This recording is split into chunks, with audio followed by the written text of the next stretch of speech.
మాటలలో ఈ విషయాలు గుర్తుపెట్టుకోండి. ఇవి చక్కగా అద్భుతమైన విషయాలు మనం నేర్చుకోవచ్చు. బెత్లెహేము నుండి మోయాబుకి వెళ్ళారు. బెత్లెహేము దేవుని స్థలం. బెత్లెహేము దేవుడు తోడై ఉండే ప్రాంగణం. బెత్లెహేము దేవుడు ఆవరించు చోటు. బెత్లెహేము తిన్నా తినకపోయినా మందిరమే దిక్కు లాంటిది. తిన్నా తినకపోయినా, ఉన్నా లేకపోయినా, ఇల్లైనా, భార్య అయినా, పిల్లలైనా, కాపురాలైనా పొదేశనకు ఉండేవి. అయితే బెత్లెహేమును విడిచిపెట్టి మోయాబుకి వెళ్ళాడు.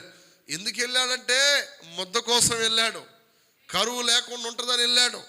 కష్టం లేకుండా ఉంటుందని వెళ్ళాడు. కానీ బెత్లెహేము దేవుని సన్నిధి అయితే మోయాబు విగ్రహారాధన దేశము. దేవునికి స్తోత్రం చేద్దామా. మంచిదాన్ని వదులుకొని చెడ్డదాని కోసం వెళ్ళాడు ఎలీమెలెకు. మంచిదాన్ని కాదని దుష్ట సాంగత్యాన్ని కోరుకున్నాడు ఎలీమెలెకు. మంచి స్నేహం, మంచి సహవాసం, మరి ప్రేమాభిమానాలు, అనురాగాలు, ఆప్యాయతలు బెత్లెహేములో ఉన్నంత